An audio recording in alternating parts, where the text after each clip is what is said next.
UPA में GDP growth था 6.8 average. Narendra Modi की सरकार में जीडीपी ग्रोथ हो गया 5.9 एवरेज। इसका जिम्मेदार चीन है या पाकिस्तान है, बता दीजिए। Fiscal deficit as percentage of GDP, fiscal deficit as percentage of GDP sir, वो था 4.7 यूपीए के टाइम पर। नरेंद्र मोदी की सरकार में हो गया 5.1 एवरेज। इसका जिम्मेदार कौन है कि आखिर आप अगर जीडीपी हमारा 5.9 एनडीए गवर्नमेंट का रहा तो फिर अनएम्प्लॉयमेंट रेट कितना है? आखिर 2011 से एम्प्लॉयमेंट सर्वे नरेंद्र मोदी क्यों नहीं कराते? डेटा को क्यों छुपाते हैं? ये white paper sir more rhetoric है than substance. Mister Asaduddin Owaisi. Sir, आपका बेहद शुक्रिया कि आपने 3 मिनट में बोलने वालों को इंटेलिजेंट कहा, और ज्यादा बोलने वालों को अब क्या कहेंगे आप बोल दीजिए चेयर पे, तो अच्छा रहेगा। नहीं, मैं बोल देता हूँ अभी। तो जो 3 मिनट में बोल देते हैं वो इंटेलिजेंट तो है ही, और जो ज्यादा बोलते हैं, जो ज्यादा बोलते हैं उनका ज्ञान क्या बेवकूफ नहीं होते हैं वो, तो ज्यादा का ज्ञान हो। अभी ज्यादा बोल के गए सर, आपने मुझे बोलने का मौका दिया। सर, मैं पहले ये बात वाजे कर देना चाहता हूँ कि मैं इंडिया में नहीं हूँ मगर वतन अजीज का हूँ, और मेरा मामला ऐसा है कि मैं अब लाइन ऑफ एक्शन पर हूँ। भारत की राजनीति में अगर कोई लाइन ऑफ एक्शन पर है तो मैं हूँ।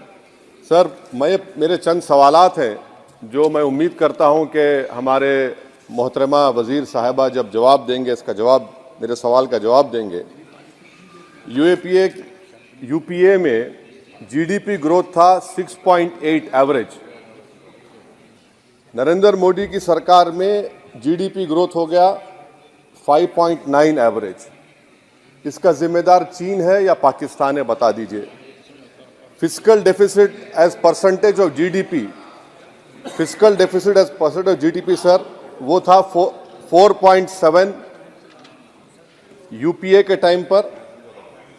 नरेंद्र मोदी की सरकार में हो गया 5.1 एवरेज। इसका जिम्मेदार कौन है? हाँ, पाकिस्तान है। सही कह रहे हैं आप। मान लिया आपके अकल की तारीफ करता हूं।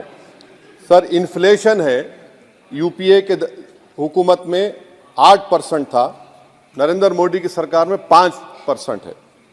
मगर क्या यह बात सच नहीं है कि जो ग्लोबल तेल की कीमतें थी 2008 से 14, वो एक बैरल $100 के ऊपर बिकता था। अब 2015 से 2021 तक एक बैरल ऑयल $55 से $70 के दरमियान में था। तो ये क्रेडिट आप नहीं ले सकते, ये आपकी मेहनत नहीं है, इसमें एक्सटर्नल रीजंस है। मेरा चौथा सवाल ये है सर कि आखिर आप अगर जीडीपी हमारा 5.9 एनडीए गवर्नमेंट का रहा तो फिर अनएम्प्लॉयमेंट रेट कितना है? आखिर 2011 से एम्प्लॉयमेंट सर्वे नरेंद्र मोदी क्यों नहीं कराते? डेटा को क्यों छुपाते हैं? आप करवाइए सर्वे 2018 में, उसके बाद अब क्या हो रहा है? नहीं हो रहा है, ला लीजिए। तो कम से कम एनएसए को बोलकर ये सर्वे करवा दीजिए। अच्छा, कंजम्पशन सर्वे 2017 से रुका हुआ है। सर, आप फाइनेंस मिनिस्टर होते तो शायद आ जाता। आपकी काबिलियत और आपकी अहमियत वहां पर नहीं है, मैं अफसोस के साथ कह रहा हूं। सर, दूसरी बात, मेरा चौथा सवाल ये है कि 2005 में डॉलर था 43 रुपीस, 43 रुपये। 2014 में हुआ 83 रुपये। अब मैं इतने माहिर तो नहीं हूं इकोनॉमी में, मेरा मोटा मोटा सवाल है, अब डॉलर है 83 रुपये। ये कौन जिम्मेदार है इसका सर? 83 रुपये क्यों हो गया डॉलर? माने नेट इंक्रीज जो है वो 23 रुपये का है। तो अब ये डिमांड इतना डॉलर का क्यों है? इसका जिम्मेदार कौन है? इसका जवाब शायद मोहतरमा देंगी।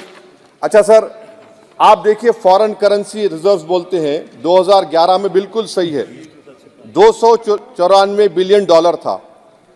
2013 तक वो 256 बिलियन हो गया। अब मैं व्हाइट पेपर आप पढ़ेंगे, new channel open by RBI. Number क्या है भाई?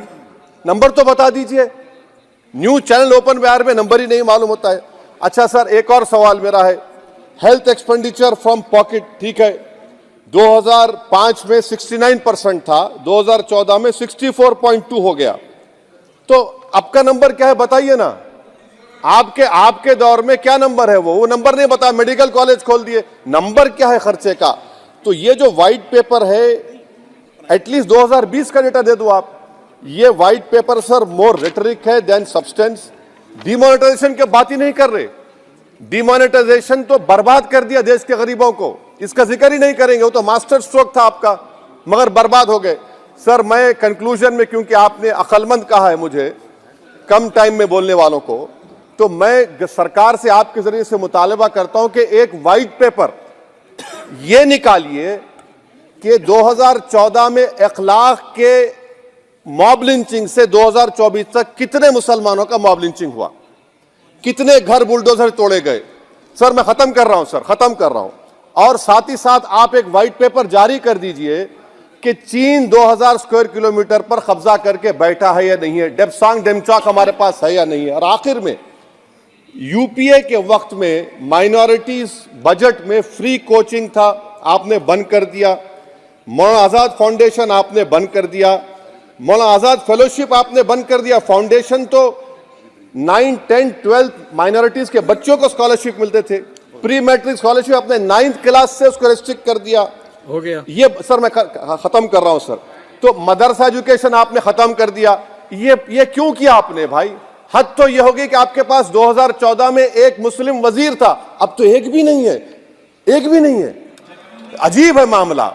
अब आप देख लीजिए, तो ये बातें हैं सर। और फिर सर ये व्हाइट पेपर में आप देखिए सर, ये व्हाइट पेपर में बिजनेस स्टैंडर्ड का एक आर्टिकल का जिक्र है मिस्टर शंकराचार्य का। ये शंकराचार्य साहब जो है, मिस्टर शंकराचार्य, ना रेटरिक पर रेटरिक लिख रहे हैं आप, उसका तोते की तरह लिख दिए उसको, ना नंबर भी देते वो। तो ये जो व्हाइट पेपर है सर, ये मोर रेटरिक सब्सटेंस है। मैं उम्मीद करता हूं कि कल तक देश के प्रधानमंत्री वो व्हाइट पेपर जारी कर देंगे कि कितने मुसलमानों का आपने मार्जिनलाइज कर दिया, बुलडोजर से घर तोड़े गए, कितनों को एनकाउंटर हुआ, कितने जेल में है यूएपीए में, और चीन कितनी जमीन पे कब्जा करके बैठा हुआ है। बहुत